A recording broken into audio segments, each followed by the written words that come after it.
Good morning friends. मैं हूं पुरुषोत्तम कुमार पाठक और आप देख रहे हैं अपना YouTube channel Suryansh school of economics. आप सभी का इस यूट्यूब चैनल पर स्वागत है।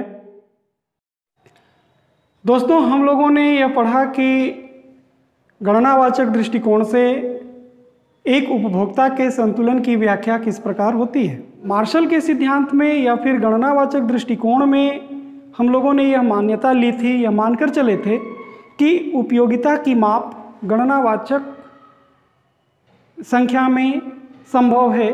कहने का मतलब है कि एक उपभोक्ता यह बता सकता है कि एक रसगुल्ला के खाने से उसे कितनी उपयोगिता मिलती है। माने उपयोगिता की माप हम एक गिनती की संख्या में कर सकते हैं, लेकिन यह माप संभव नहीं है। यह मान्यता गलत है।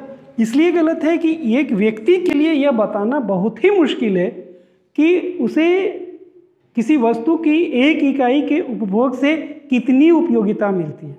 तो वैसी परिस्थिति में कुछ अर्थशास्त्रियों ने मार्शल के दृष्टिकोण की वैधता पर प्रश्न चिन्ह लगाया कि जब हम उपयोगिता को मेजर कर ही नहीं सकते हैं तो फिर हम एक उपभोक्ता के संतुलन और फिर उसके आधार पर किसी वस्तु की मांग की संकल्पना का निर्धारण या मांग वक्र या मांग की व्याख्या हम कैसे कर सकते हैं।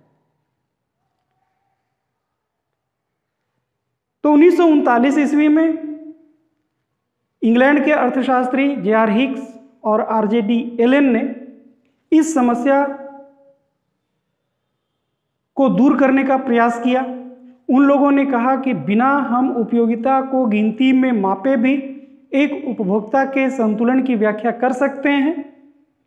उपभोक्ता के संतुलन की व्याख्या करने का J.R. हिक्स और R.J.D. एलेन का जो सिद्धांत था वह सिद्धांत आया अनधिमान वक्र विश्लेषण या इंडिफरेंस कर्व एनालिसिस। तो उदासीन वक्र विश्लेषण के जो मुख्य यंत्र हैं जिसके आधार पर हम एक उपभोक्ता के संतुलन की व्याख्या करते हैं वह है उदासीन वक्र और दूसरा बजट रेखा। तो उदासीन वक्र क्या है और बजट रेखा क्या है, ये दोनों यंत्र के बारे में जानने से पहले हम लोगों को यह जान लेना अति आवश्यक है कि उदासीन वक्र विश्लेषण का आधार क्या है। जब हम उदासीन वक्र ड्रॉ करेंगे उसके ड्रॉ करने के पीछे कौन कौन से तर्क मौजूद रहते हैं, क्यों उसका एक पर्टिकुलर शेप होगा। तो आइए आज के इस वीडियो में हम चर्चा करते हैं कि उदासीन वक्र विश्लेषण किन किन मान्यताओं पर आधारित है। तो सबसे पहले इसकी मान्यता है कि उपयोगिता की माप क्रमवाचक संभव है। कहने का मतलब है कि किसी भी वस्तु से जो उपयोगिता मिलती है उस उपयोगिता को हम गिनती की संख्या में न माप करके हम उपयोगिता के आधार पर विभिन्न वस्तुओं को हम एक क्रम में सजा सकते हैं। जैसे मान लिया जाए कि एक व्यक्ति के पास 3 वस्तु है, तो एक व्यक्ति को रसगुल्ला पसंद है कि गुलाब जामुन पसंद है कि पेड़ा पसंद है, इसके आधार पर वो सभी वस्तुओं को एक रैंक दे सकता है, उनको कोटिवार क्रम के अनुसार उनको सजा सकता है। जैसे मान लिया जाए कि उस व्यक्ति को रसगुल्ला पसंद है तो सबसे पहले वो रसगुल्ला रखेगा, उसके बाद फिर उसे अगर वो गुलाब जामुन पसंद है तो फिर वो गुलाब जामुन को रखेगा, और अंत में अगर उसे पेड़ा पसंद है तो अंत में उसको पेड़ा रखेगा। और यहाँ पर जो साइन इस्तेमाल करेगा वो कहेंगे पी बोले तो प्रेफर्ड, पसंद करना, कि R is preferred to G and G is preferred to P। तो सबसे ज्यादा पसंद उसको क्या है, रसगुल्ला, और सबसे कम पसंद क्या है, पेड़ा। तो ये जो उपभोक्ता की पसंद है जिसको हम लोग कहते हैं अधिमान भी कहते हैं, अंग्रेजी में इसके लिए वर्ड आया है प्रीफरेंस। उपभोक्ता का जो अधिमान है किसी वस्तु के प्रति जो उसका अधिमान होता है, उस अधिमान से संबंधित कुछ मान्यताएं हैं जो J.R. हिक्स ने अपने इस विश्लेषण में किया है। ये जानना यहाँ पर जरूरी है। फर्स्ट है preference of consumer is monotonic.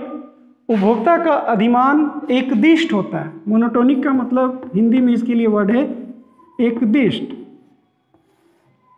वस्तु का एक डब्बा ए है, ए में एक वस्तु है रसगुल्ला और बी में भी है रसगुल्ला, और यहां पर रसगुल्ला 5 पीस है और यहां रसगुल्ला 6 पीस है। तो उपभोक्ता का अधिमान एकदिष्ट है, उपभोक्ता का जो प्रेफरेंस वो मोनोटोनिक है। इसका ये मतलब है कि उपभोक्ता बंडल बी को ही पसंद करेगा, उपभोक्ता बंडल ए को पसंद नहीं करेगा। क्यों? क्योंकि यहाँ रसगुल्ला अधिक मात्रा में है और इस बंडल में रसगुल्ला कम मात्रा में है। तो हमने तो यहाँ पर देखा कि एक वस्तु की स्थिति में, लेकिन यह जो विश्लेषण है अनधिमान वक्र विश्लेषण, यह मानकर चलता है कि एक उपभोक्ता 2 वस्तु का ही उपभोग करता है।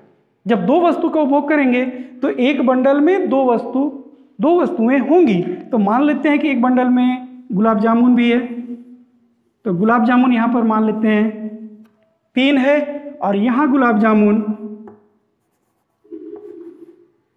यहाँ भी गुलाब जामुन 3 है। तो दोनों बंडल में हम क्या देख रहे हैं? दोनों में गुलाब जामुन 1 है, बराबर है, और दोनों में रसगुल्ला की मात्रा अलग अलग है। एक में रसगुल्ला 6 है और एक में रसगुल्ला 5 है, और गुलाब जामुन दोनों में बराबर है। तो इसलिए उपभोक्ता जो होगा वो बी बंडल को प्रेफर करेगा, बी बंडल को पसंद करेगा और बी बंडल को वो लेगा। तो हम यहाँ पर एक कह सकते हैं कि उपभोक्ता का अधिमान एकदिष्ट है, मोनोटोनिक है। इसका मतलब यह है कि दो वस्तुओं के 2 विभिन्न बंडलों में से उपभोक्ता उस बंडल को पसंद करेगा जिसमें कम से कम एक वस्तु अधिक मात्रा में हो। कम से कम एक वस्तु अधिक मात्रा में हो। दोनों वस्तु अगर अधिक मात्रा में है तो चलेगा, लेकिन कम से कम एक वस्तु को अधिक मात्रा में होना चाहिए। जैसे हम यहाँ पर एग्जाम्पल ले रहे हैं, हमारे पास 2 बंडल है, तो यहाँ क्या देख रहे हैं? इस बंडल में देखिए, इस उदाहरण में, कि बंडल बी में रसगुल्ला और गुलाब जामुन बंडल ए की तुलना में अधिक मात्रा में है, इसलिए यहाँ पर उपभोक्ता के द्वारा बंडल बी को पसंद किया जाएगा बंडल ए की तुलना में। जो दूसरी मान्यता है वह है कि consumers preference is consistent. Consumers preference is consistent का मतलब है कि उपभोक्ता का जो अधिमान होता है वो संगत होता है। तो ये मान्यता यह स्पष्ट करती है कि अगर किसी समय उपभोक्ता दो वस्तु के 2 बंडल हैं, ए और बी बंडल है मतलब कि यहाँ इसमें भी 2 वस्तु है और इसमें भी 2 वस्तु है, वो प्रेफर करेगा बी की तुलना में। मतलब ए पसंद है, बी पसंद नहीं है। तो यह मान्यता कहती है कि उसी समय काल में B is not preferred to A, मतलब बी को वह ए की तुलना में पसंद नहीं करेगा। बी बंडल को वह कभी एक्सेप्ट नहीं करेगा, वो हमेशा ए को ही एक्सेप्ट करेगा। तो यह मान्यता है कंज्यूमर्स प्रेफरेंस इज कंसिस्टेंट। और तीसरी मान्यता है कंज्यूमर प्रेफरेंस इज ट्रांजिटिव। यह मान्यता कहती है कि उपभोक्ता के पास 3 बंडल हैं, ए, बी और सी। फिर आपको यहाँ समझ लेना है, ए का मतलब है कि इसमें 2 वस्तुएं हैं, बी बंडल में भी 2 वस्तुएं हैं और सी बंडल में भी 2 वस्तुएं हैं। तो यह मान्यता कहती है कि अगर उपभोक्ता को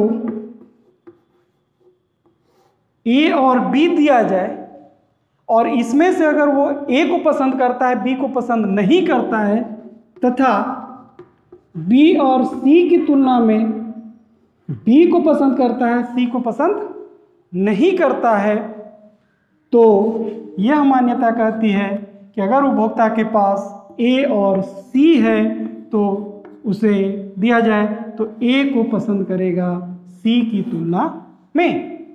तो यह एजम्पशन कहता है कि कंज्यूमर्स प्रेफरेंस इज ट्रांजिटिव, मतलब उपभोक्ता का अधिमान जो है वो सकर्मक है। इसको हम उदाहरण के तौर पे देखें, अगर 3 वस्तु को हम लोग ले लें, एक रसगुल्ला, दूसरा गुलाब जामुन और तीसरा अगर हम एक वस्तु ले लें पेड़ा ले लें, तो अगर व्यक्ति को गुलाब जामुन पसंद है रसगुल्ला की तुलना में, तो गुलाब जामुन को वो पसंद कर रहा है रसगुल्ला की तुलना में, और पेड़ा को पसंद कर रहा है रसगुल्ला की तुलना में, तो वह व्यक्ति गुलाब जामुन को पसंद करेगा पेड़ा की तुलना में।